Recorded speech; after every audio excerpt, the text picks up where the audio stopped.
രാവിലെ ഷാനവാസും അനീഷും തമ്മിലിരുന്ന് സംസാരിക്കുകയാണ്. അപ്പോൾ അനീഷ് ചോദിക്കുകയാണ്, എന്താണ് മുഖത്തൊരു ദുഃഖം പോലെ ഷാനവാസ് എന്ന് ചോദിക്കുന്നത്. അപ്പോൾ ഷാനവാസ് പറഞ്ഞില്ല, എനിക്കൊരു കുഴപ്പമില്ല, ഞാൻ ഓക്കെയാണ് എന്ന് പറഞ്ഞ് നീ പറഞ്ഞതിലൊന്നും ഒരു കള്ളത്തരം കാണരുത്, നീ പുറത്തറിയപ്പെടുന്ന ഒരാളാണ്, അപ്പം അതുകൊണ്ട് നീ ഒന്നും കള്ളം പറയരുതെന്ന് പറഞ്ഞപ്പം ഷാനവാസ് പറയുന്നത്, ഞാനൊന്നും കള്ളം പറഞ്ഞിട്ടില്ല, ഞാൻ പറഞ്ഞതെല്ലാം സത്യമാണ്.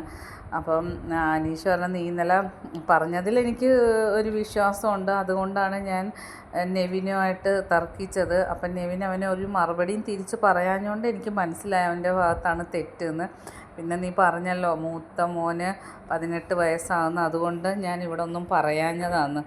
അപ്പോൾ അതിലും എനിക്ക് ഭയങ്കര വിശ്വാസം ഉണ്ടാവണം. ഷാനവാസിൻ്റെ മോന് 18 വയസ്സായതുകൊണ്ടാണ് ഷാനവാസ് നെവിൻ കാണിച്ച ആയുടെ ബാഡ് എക്സ്പീരിയൻസിനെ കുറിച്ച് ഇവിടെ പറയാഞ്ഞതെന്ന് ഇന്നലെ പറഞ്ഞിട്ടുണ്ടായിരുന്നു. അപ്പോൾ അതൊക്കെ സംസാരിക്കുകയാണ്. അപ്പോൾ അനീഷ് ഒരുപാട് ഉപദേശങ്ങളൊക്കെ കൊടുക്കുന്നു. രണ്ടുപേരും ഇപ്പം നല്ലൊരു കൂട്ടായി മാറിയിരിക്കും, അനീഷും ഷാനവാസും കൂടെ. ലാലേട്ടൻ്റെ ആ ഒരു എപ്പിസോഡ് കഴിഞ്ഞേ പിന്നെ ബാക്കി അപ്ഡേറ്റുമായിട്ട് വീണ്ടും കാണാം. എൻ്റെ ചാനൽ ഒന്ന് സബ്സ്ക്രൈബ് ചെയ്യണേ.